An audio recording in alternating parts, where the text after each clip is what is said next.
नमस्कार, मैं सब्य सिद्दीकी आप सभी का एक बार फिर स्वागत करती हूँ द पेन पॉइंटर्स के एक और नए एपिसोड में, जिसका नाम है वीर गाथा।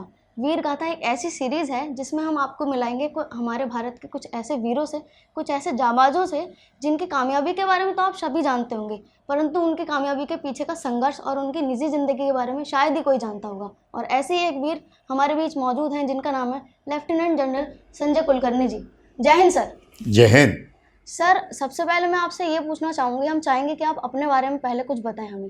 आपने कहाँ से शुरुआत करी? आपके जीवन में ऐसा कौन सा मोड़ था जहाँ पे आपने ये सोचा कि मुझे भारतीय सेना में जाना है और देश की सेवा करनी है?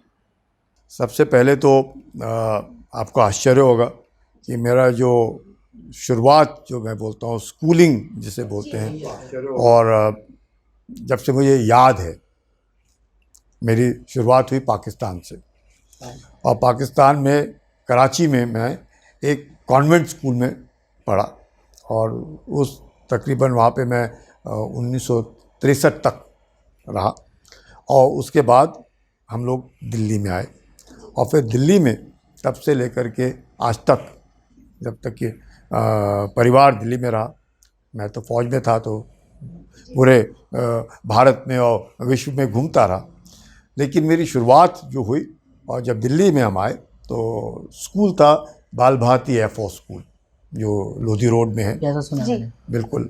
और उस वक़्त तो दिल्ली इतनी मैं कहूँगा सुंदर नहीं थी, या कोई लोग कहेंगे उस वक़्त ज़्यादा सुंदर थी और अब विकसित नहीं थी। फ़र्क पड़ गया है। पर वो जो इलाका है लेफ्टिनेंट दिल्ली का, वो तकरीबन वैसा ही है, एक्सेप्ट ऑफ कोर्स अभी जो हैबिटेट एक नई बिल्डिंग आ गई है वहाँ पर। उस वक़्त हमारा स्कूल बैरक्स में होता था।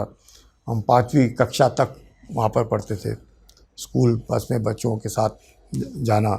और याद वो नीम के पेड़ रास्ते के बीच में, लोधी गार्डन्स, सफदरजंग टूम, वो उसको देखते हम लोगों ने जाना गुजरना। तो शुरुआत वैसी हुई, और अच्छा स्कूल था, अच्छा हुआ। उसके बाद फिर हम बाद में सुब्रोटो पार्क में स्कूल है, जो पहले तो वो स्कूल जहाँ पे प्रधानमंत्री रहते हैं, उस प्रधानमंत्री के बिल्कुल सामने एक कैंप है, जिसको जहाँ पे आजकल की तारीख पे संतुष्टि करके अशोक होटल के बगल में एक बहुत बड़ा शॉपिंग कॉम्प्लेक्स है संतुष्टि करके, वहाँ पे स्कूल होता था।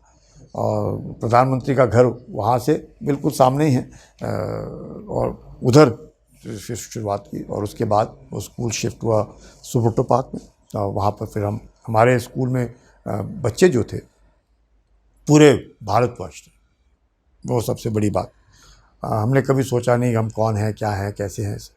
हर क्लास में तकरीबन 10-12 लड़कियां और 17-18 लड़के, और वो भी लड़कियां लड़के हर एक, पंजाबी है, बंगाली है, कोई तमिलनाडु का है, कोई महाराष्ट्र का है, कोई आसाम का है, कोई केरला का है, कोई मुस्लिम है, कोई पारसी है, कोई हिंदू, काफ़ी हिंदू हैं, क्रिश्चियंस हैं। सो सब तरह के बच्चे, सब तरह के माहौल, और उनके माँ बाप भी अलग अलग प्रांतों से आए हुए। तो ऐसे माहौल में जब बड़े हुए तो बड़ा अच्छा लगा। और क्योंकि 71 की लड़ाई हुई, और 71 की लड़ाई में भारत को ज़बरदस्त जीत मिली, उसके बाद एक तरीके से अपने को भी लगा कि फ़ौज में जाना चाहिए।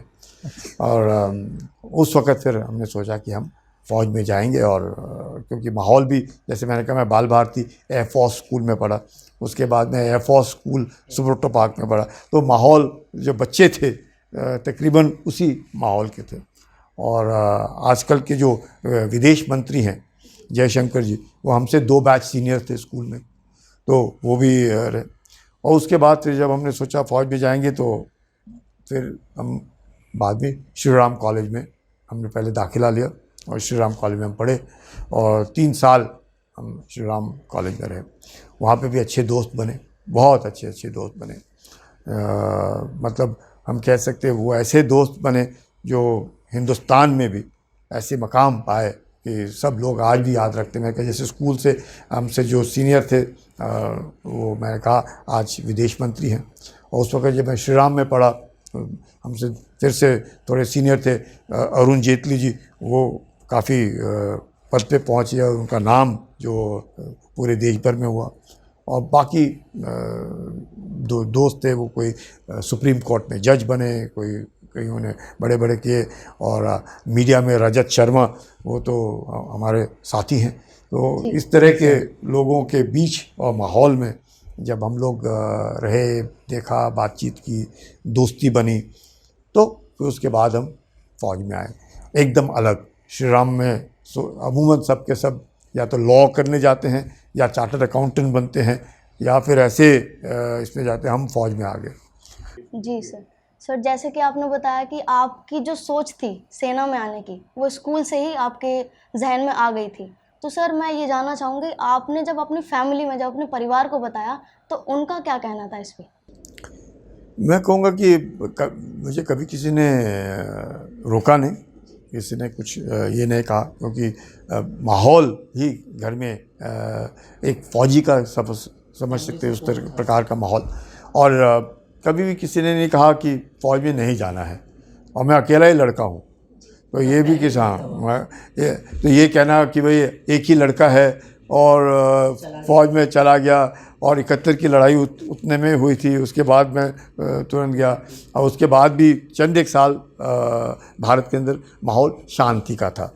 पर फिर 90 के दशक से जो जिस प्रकार से आतंकवादी और जिस प्रकार से माहौल भारत के अंदर ख़राब होने लग गया, उसके बाद फिर ज़बरदस्त धीरे धीरे जो है, फिर मैं कहूँगा कि परिवार को कभी लगा भी नहीं, और कभी मुझे को किसी ने कहा भी नहीं कि भाई आपने फ़ौज में नहीं जाना है, या आपको। जबकि मैं जब फ़ौज में गया तो मुझे 5 साल के बाद एक ऑप्शन था कि मैं फ़ौज को छोड़ सकता था, तो मैंने वो ऑप्शन नहीं लिया। मैंने कहा नहीं, इससे बढ़िया तो कुछ हो ही नहीं सकता है कि फ़ौज एक ऐसी चीज़ है जहाँ पे आपका सब पूरा का पूरा देखभाल होता है। सर, तो आप जब आप पहली बार फ़ौज में गए थे, तो सब आपको किसने ऐसे नहीं बोला कि तो फ़ौज में क्यों आ गया, तेरे को डर नहीं लगता, या फिर ऐसा कुछ? कभी भी नहीं, किसी ने भी नहीं कि बोला हो कि फ़ौज में डर लगता हो या ये। क्योंकि अब आप देखिए 1984 में हम सियाचिन में गए, 1984 में। उस वक़्त तो वो ऐसा ऑपरेशन था जिसके बारे में लोग जानते ही नहीं थे, और वो बिल्कुल मतलब सिर्फ नीड टू नो बेसिस पे जो लोग उसमें शामिल हैं वही जानते थे। और जब हम कई महीने ही छुट्टी नहीं आते थे, क्योंकि ट्रेनिंग कर रहे हैं। अब आपने अगर 20,000 की ऊंचाई पर कोई ऑपरेशन करने हैं, तो आपको सिर्फ सोच करके कि 20,000 चला, आपको ट्रेनिंग करना पड़ता है, क्योंकि 20,000 फुट में सांस लेने में तकलीफ़ है, आपको खाने में तकलीफ़ होगी, आपको रहने में तकलीफ़ होगी, आपको जो आपके साथ काम कर रहे हैं उनका भी बराबर का मनोबल होना चाहिए, बराबर का फिज़िकल फिटनेस होना चाहिए, आपका उनके बराबर होना चाहिए। मैं तो अफसर हूँ, मेरा हो सकता है थोड़ा कम हो जाए, पर मैंने उन जवानों के साथ रहना है और उनसे काम करवाना है, तो कम से कम उससे ज़्यादा होना ज़रूरी है, और होना है तो अच्छा है, पर कम से कम उनके बराबर तो होना चाहिए, बराबर होना चाहिए बच्चों। क्योंकि हिंदुस्तान के अंदर जो अब अपने जवान हैं, उनका जो जज्बा है, उनकी जो फिज़िकल फिटनेस है, और जो उनमें काम करने की क्षमता है, और जो मैं कहूँगा कि जोश जो है बहुत ज़्यादा है। कई बार तो मुझे शक होता है कि मुझे उनके बराबर आना है उन्होंने मेरे बराबर नहीं आना, मैंने उनके बराबर जाना है। वो सोच में हम लोग लगे रहते हैं। ये किसी वक्त भी हम लोगों को ये नहीं लगना चाहिए, क्योंकि मैं अकेला ही हूँगा, एक अफसर होएगा और मेरे नीचे 30 जवान हो, 100 जवान हो, 150 जवान हो, मैं अकेला ही हूँ वहाँ पर, या मैक्सिमम 2 होंगे। तो हमने उनके बराबर आना है, और यकीन करना है कि उसको मेरे पे भरोसा हो और मेरे को उन पे भरोसा हो। ये नहीं लगना चाहिए कि मैंने काम दिया वो कर नहीं पाए, या उनको ये नहीं लगना चाहिए ये क्या बोल रहा है, इसको या तो समझ में नहीं आ रहा है या इसको मालूम नहीं है। तो नहीं, तो दोनों ने बराबर होना है, और अफसर ने उनसे थोड़ा ऊपर होना है, ये भी बहुत ज़रूरी है। तो उनका भी काम आना चाहिए और अपना भी काम आना चाहिए, और उनकी सुरक्षा की जिम्मेवारी आपकी है। उनको चोट भी नहीं लगनी है, वो चोट तो लगेगी, ट्रेनिंग करेगी तो चोट लगेगी, कोई बड़ी बात नहीं, पर उनको मालूम है ये चोट लगी क्योंकि लगनी, उसको ये नहीं लगना चाहिए कि ये चोट लगनी नहीं थी। अगर साहब जो है ये कार्रवाई करता हूँ तो ये चोट नहीं लगती मेरे को, साहब ने ये ध्यान नहीं दिया इसलिए चोट लग गई, वो नहीं उसके दिल में आना चाहिए। उसको लगना चाहिए तो लगना ही है, इसमें क्या बड़ी बात है, काम करेंगे तो चोट तो लगेगी। तो ये जो बात है ये बहुत ज़रूरी है। सर, तो जैसे कि हम जानते हैं सर, आपके एक ऑपरेशन, एक पोलर बियर और सर एक मेघदूत ऑपरेशन था, तो वो आपको सारे ऑपरेशन वो अलग कैसे था उन सबसे?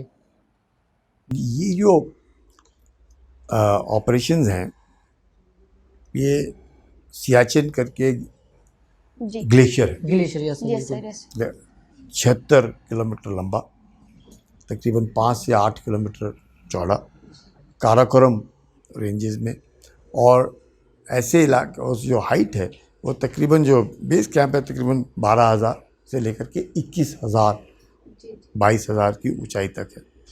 और जब हिंदुस्तान और पाकिस्तान जब दो देश बने, उसके बाद जब दोनों देशों की बीच में जब डिमार्केशन हुआ बाउंड्रीज़ के बारे में, तो बाउंड्रीज जब हुई और जैसे ही 1947 में आज़ादी मिली और तुरंत ही लड़ाई छिड़ गई कि कुछ भाग कश्मीर का हमारा है, कुछ भाग कश्मीर का आपका है करके, जबकि जो महाराजा थे कश्मीर के, उन्होंने भारत के साथ विलय का बात की और भारत के साथ विलय हो गया।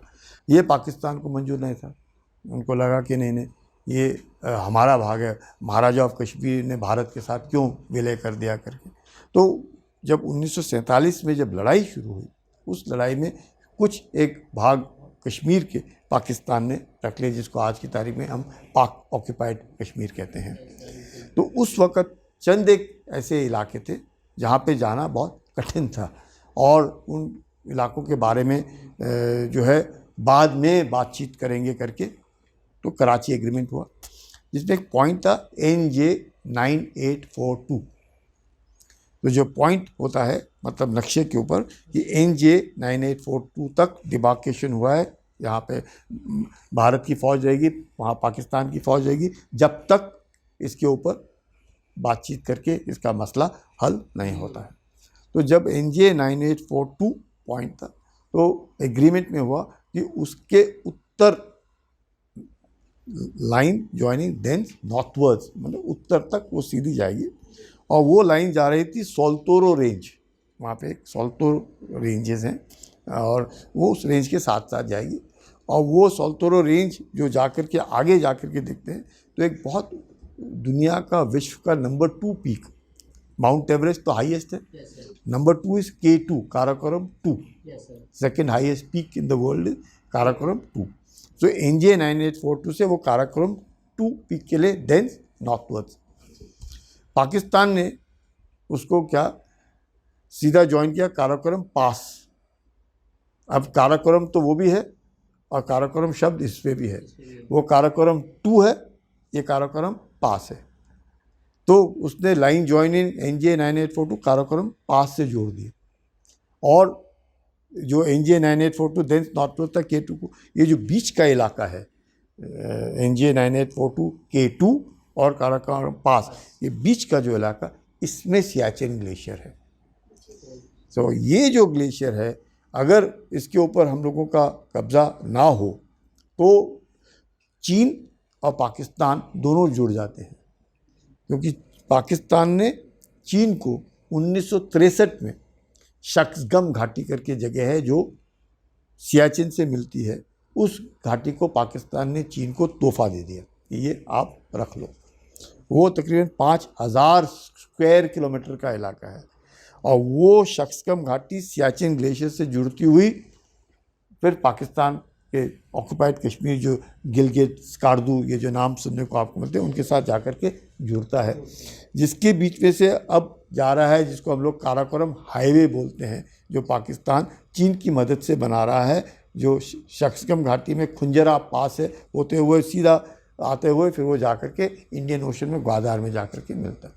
तो ये जो जगह है, इसके ऊपर पाकिस्तान कई सालों से विश्व के जो पर्वतारोही हैं उनको इजाज़त दे रहा था कि इस घाटी में जितने भी पर्वत हैं आप जाकर के उस वहाँ पे पर्वतारोहण कर सकते हैं। जबकि ये जो इलाका है वो भारत का था।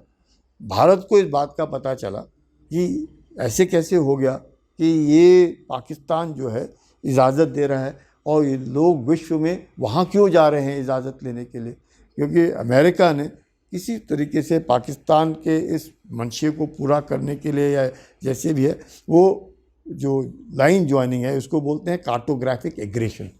एक एग्रेशन होता है मारपीट, तरह तरह की लड़ाइयाँ, ये कार्टोग्राफ नक्शे के ऊपर लड़ाई, सिर्फ ऐसे कर दिया तो ये मेरा हो गया ये तेरा हो गया, तो कार्टोग्राफिक एग्रेशन। और इस कार्टोग्राफिक एग्रेशन के द्वारा जब पता चला, जो अभी थोड़े महीने पहले गुजर गए, कर्नल एन कुमार, जिनको बुल कुमार से जाना जाता था, तो वो एक जब अपने दोस्त से मिले जो पर्वतारोही था, उसने जब अपना नक्शा दिखाया उन्हें, कहा कि आप कहाँ जा रहे हो, तो उसने कहा मैं यहाँ जा रहा हूँ। उसने बोला ये तो हमारा भाग है, तो आपने हमसे इजाज़त तो नहीं ली। बोले आपने नहीं, मैं पाकिस्तान ने इजाज़त दे दी है। तब उनको लगा कि ये कुछ इस इलाके में कुछ ऐसी गड़बड़ है कि वहाँ से लोग आ रहे हैं और हमें या तो पता नहीं चल रहा है और करके चले जा रहे हैं। अब 21,000 फुट की ऊंचाई के जो पहाड़ होते हैं वहाँ पे अमूमन कोई जाता नहीं, इतने मुश्किल होता है। तो उस चीज़ को मद्देनज़र रखते हुए जब आया था पता चला, तो हम लोगों को जो आपने बात कही पोलर बेयर, आपने जिक्र किया पोलर बेयर का, तो वो ऑपरेशन पोलर बेयर हम उसके सदस्य थे। तो हम उस वक़्त मैं कैप्टन था और हम सदस्य बने। फिर हम उस पोलर बेयर के द्वारा सियाचिन में जाते थे, 3-4 महीने रहते थे और वापस आ जाते थे। इस तरह पोलर बेयर 1 हुआ, पोलर बेयर 2 हुआ, 82 में हुआ, 83 में हुआ, और फिर 84 में हम लोगों को बोला गया कि आपने सियाचिन ग्लेशियर को अब जाकर के उधर रहना है। और जब हम लोगों को ये पता चला तो पाकिस्तान में भी बातचीत चल रही थी कि उन्होंने भी सोचा कि वो सियाचिन ग्लेशियर में आकर के रहेंगे। मतलब दोनों देशों के बीच में प्लानिंग चल रही थी कि सियाचिन ग्लेशियर में रहना है। इसका हमें तब पता चला जब हम लोग यूरोप में, क्योंकि उस इलाके में उस हाइट के ऊपर रहने के लिए आपको वस्त्र अलग चाहिए, आपको ऐसा पहनने के लिए होना चाहिए, चश्मे होने चाहिए, टोपियाँ होनी चाहिए, जूते होने चाहिए, मोजे होने चाहिए, कपड़े होने चाहिए जो -50 डिग्रीज, -70 डिग्री में आप रहने के काबिलियत हों, नहीं तो आप ख़त्म हो जाएगा आदमी। तो वो जब लेने खरीदने के लिए गए तब उन्हें पता चला कि पाकिस्तान ने तो सारे कपड़े खरीद लिए, तो आप लेने के लिए आ रहे हैं, पाकिस्तान ने खरीद लिए। उन्होंने कहा कब खरीदे? बोले अभी खरीद के सारे के सारे गए। और ये कपड़े वही लोग डालते हैं जो माउंट एवरेस्ट चढ़ते हैं, क्योंकि माउंट एवरेस्ट में ही इस तरह का माहौल होता है, इतना ठंडा, इतना ऊंचा। और तो कौन डालेगा? आप अगर आपको दिल्ली की सर्दी में वो डालेंगे तो आप तो बिल्कुल ही पसीना पसीना हो जाएंगे, क्योंकि वो तो -50 डिग्री कैटर करता है। यहाँ पे तो सर्दी 4 डिग्री या 5 डिग्री पे आएगी, 2 डिग्री पे आएगी, वो माइनस पे थोड़ी जाएगी। तो वो कपड़े वही लोग पहन सकते हैं जो उस इलाके में रह सकते हैं। तो उस चीज़ को मकसद रखते हुए जब हमें पता चला कि पाकिस्तान की मंशा है इस इलाके को कब्ज़ा करने की, तो हम लोगों ने भी वो पहले ही किया और हम लोगों ने उसको 13 अप्रैल 1984 में उसको जाकर के पकड़ लिया। और वो ऑपरेशन हुआ जिसको आप बोल रहे हैं ऑपरेशन मेघदूत। तो पोलर बेयर हुआ 82-83 में और ऑपरेशन मेघदूत हुआ 1984 13 अप्रैल बैसाखी के दिन। और पाकिस्तान को पता चला उसके बारे में तकरीबन 17 अप्रैल को, 13 अप्रैल को नहीं पता चला, 17 अप्रैल को पता चला जब मैं उधर गया और जब बेला फॉनला में मुझे उतारा गया। और जब पाकिस्तान का हेलीकॉप्टर जब आया सामने और जब हमारी नज़र उस पायलट की नज़र से मिली, उसने सोचा ये आदमी इधर कैसे आ गए, तो उसने अपना हेलीकॉप्टर मोड़ा और चला गया। तो लेट हो गए, पाकिस्तान लेट हो गया, वो कब्ज़ा नहीं कर सका पूरा का पूरा। सर जैसे आपने सियाचिन के बारे में जिक्र किया, तो मैं आपसे ये जानना चाहूँगी कि आपकी उस वक्त भावना क्या थी जब आपने सियाचिन में लैंड किया? ये देखो, मैं जैसे कहा, आप पूछते थे कि पोलर बेयर और मेघदूत, यानी कि 82, 83 हम लोग ट्रेनिंग कर रहे हैं, और ट्रेनिंग कर रहे हैं तो मकसद था कि 84 में जाना है। हम तो वही लड़के मेरे साथ थे जो मेरे साथ 82 में थे, 83 में थे, और उन्हीं लड़कों को लेकर के मैंने 84 में भी जाना है। तो अब मुझे मालूम था कि इस बार जो है 84 में थोड़े समय का नहीं है। 82 और 83 में 3-1 महीने के लिए था या 4 महीने के लिए था और वापस आना था। इस बार शायद वापस नहीं आना है, हमने रहना है तो मजबूत होना है। और दूसरी बड़ी बात थी कि 82 और 83 में हम लोग तकरीबन अगस्त सितंबर के महीने में जाते थे, और अब हमने अप्रैल के महीने में जाना है, तो सर्दी और भी कड़क होगी, सर्दी और भी बहुत ज़्यादा होगी, सांस लेने की तकलीफ़ होगी, धुंध होगी, कोहरा होगा, मौसम ख़राब होगा, तो वो तय। पर आपका जो सवाल है कि ये है कि अब कैप्टन थे, उम्र 25 साल की उम्र, तो कभी लगा ही नहीं, अच्छा लगा कि हमें चुना गया है, उधर जाना है करके।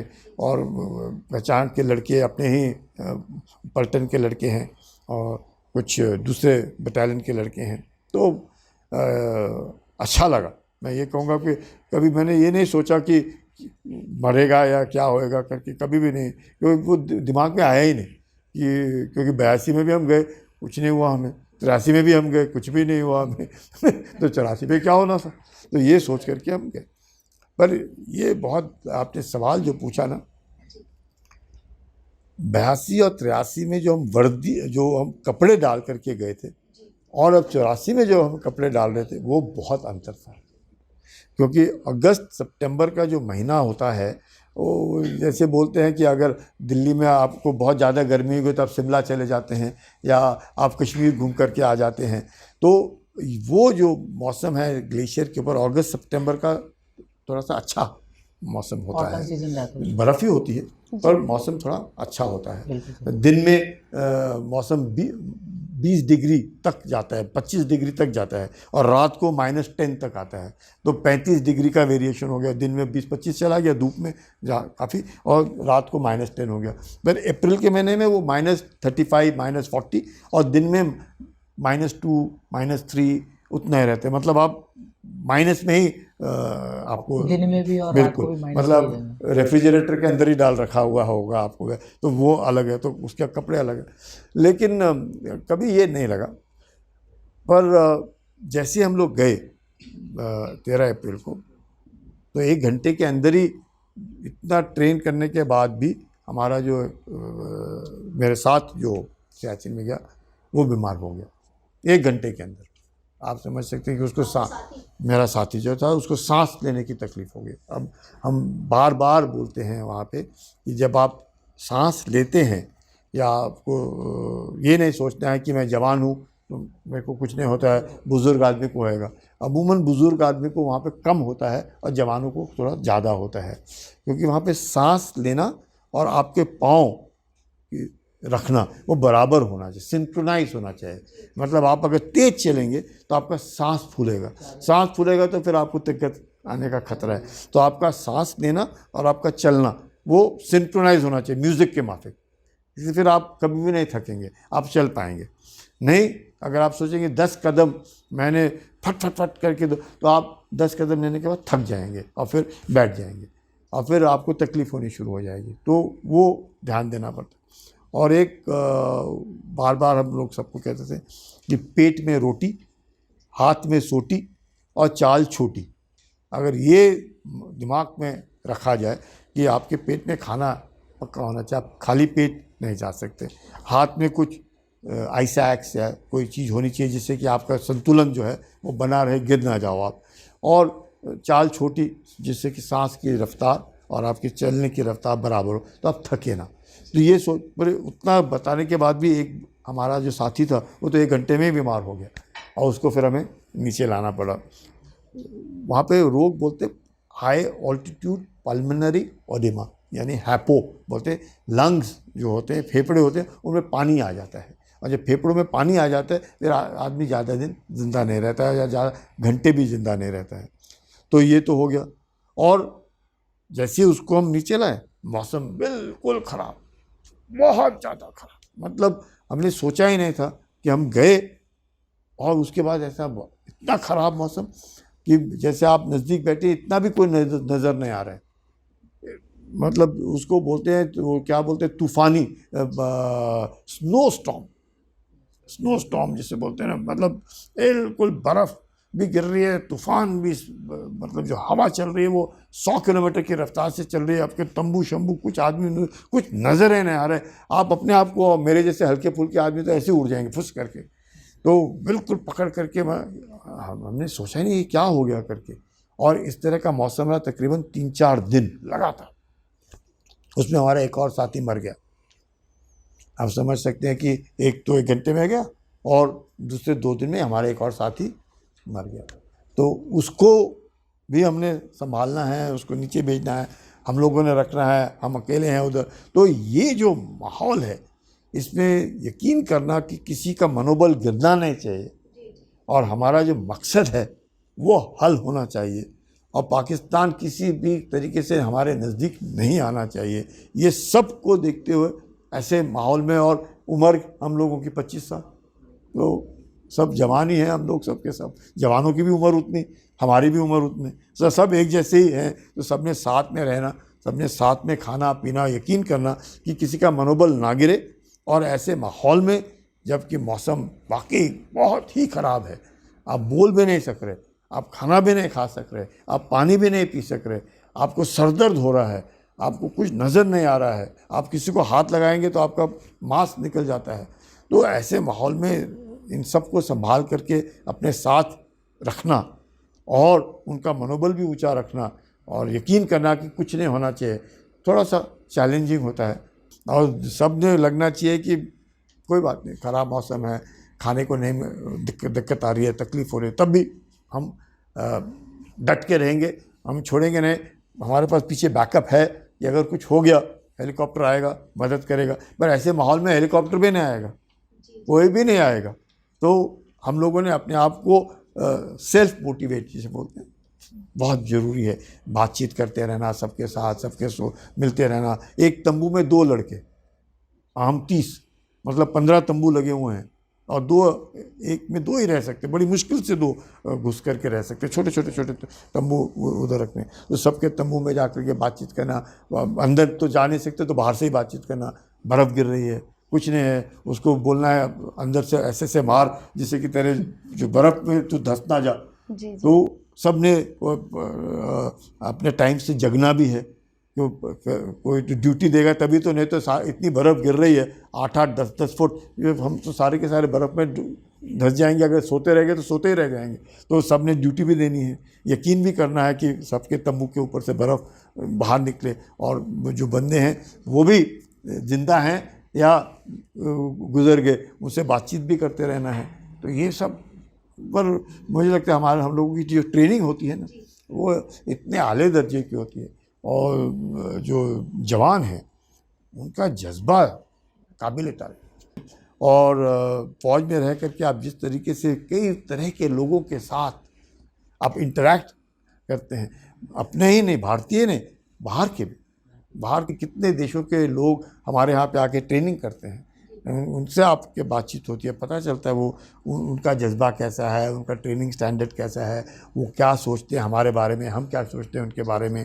तो ये जो चीज़ें हैं ये फ़ौज के अंदर वाकई एक, आपको कितनी भी किताबें हम पढ़ा दें और कितनी भी बता दें, जब तक आप खुद एक्सपीरियंस ना करें वो आपको ये नहीं लगेगा कि यस, क्योंकि a picture is worth 10,000 words. Sir जैसे हम जानते हैं सर, आपको शौर्य चक्र से आपको सम्मानित किया गया था, तो सर आपको फीलिंग क्या थी? मेरे को एक ही बात बताई गई उस वक़्त कि ये जो सम्मान मिलता है या आपको नहीं मिल रहा है, बिल्कुल सर, ये होता है। ये सोच करके चल रहा है। आपको, आप एक नुमाइंदे हैं और उनके लिए है जो लड़कियों ने आपके साथ काम किया। अगर वो नहीं करते तो मेरे को क्या मिलना था? कुछ नहीं मिलना।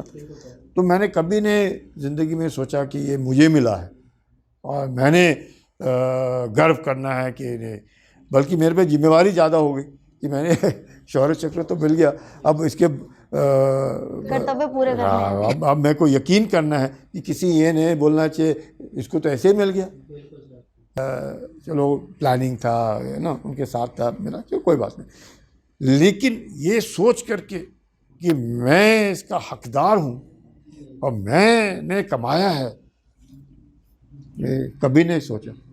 और मुझे लगता है किसी ने सोचना भी नहीं चाहिए, क्योंकि आपको कोई भी चीज़ मिलती है, अगर अनलेस अनटिल संगीत में मैं गाने वाला हूँ और मेरे कोई गाना गा रहा है तो वो डिज़र्व करता है। पर जैसे वर्क जो हम लोग करते हैं, ये तो I think we are only a representative. Sir आप अपने नज़रिए से हम यूथ को सर क्या मैसेज देना चाहेंगे ऐसा कि सर हम मोटिवेट हो सकें इस चीज़ से? मैं तो कहूँगा कि हर नागरिक को जोश और होश वो बहुत ज़रूरी है। जज्बा वतन में ये नहीं लगना चाहिए कि क्या चलता है, तो जो चलता है एटीट्यूड में हम लोग जो हैं थोड़े से मारे जाते हैं। हम लोगों में वो चलता है एटीट्यूड नहीं होना चाहिए, हम लोगों में जज्बा होना चाहिए कि हमें कोई देख रहा है नहीं देख रहा है, मेरा काम है, चाहे कुछ भी काम हो उसको उस मकसद से करना चाहिए। किसी ने ये नहीं कहना चाहिए कि ये मैं इससे अच्छा कर सकता था। अगर मुझे ये टेबल लगाने को बोला है तो मैंने ऐसा लगाना है कि किसी ने ये नहीं कहना चाहिए या मेरे को खुद नहीं लगना चाहिए कि नहीं मैं इसको और अच्छा कर सकता था। अगर वो भावना आ रही है तो मतलब मैंने पूरा नहीं किया। बिल्कुल सर। काम तो अच्छा और भी कर सकते हैं, उसको और बढ़िया करने की काबिलियत, पर पहले इसमें आपने कहना चाहिए वाह।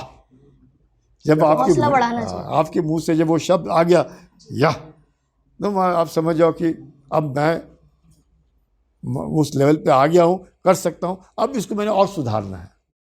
वो सुधारते रहना चाहिए, ये नहीं सोचना है कि कर दिया, सुधारते रहना चाहिए। जज्बा होना चाहिए, जोश होना चाहिए, करने की काबिलियत होना चाहिए, अपने में भी और दूसरों को साथ में ले चलना।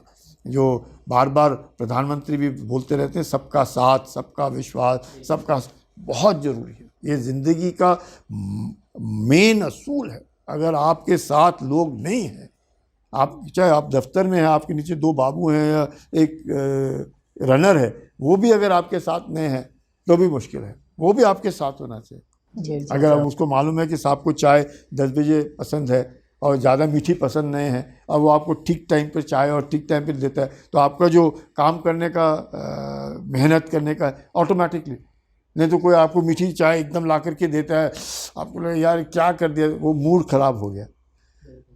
या आपको मीठी पसंद है, वो मीठी ला करके देता है तो आपका मूड अच्छा हो गया, क्योंकि आपका मूड अच्छा है तो वो आदमी भी उतना ही इम्पोर्टेंट है जितना आप हैं।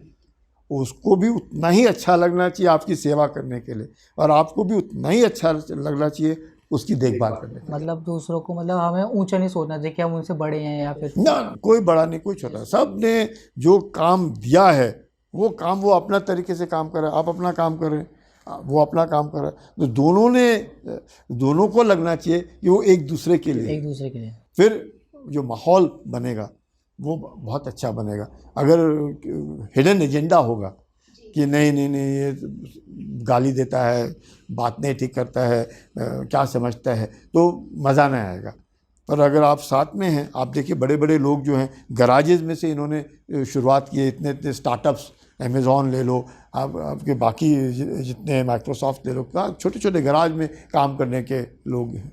आप रिलायंस देख लो, कहाँ थे अंबानी जब शुरू किया धीरू भाई, और कहाँ पहुँच गए उनके लड़के।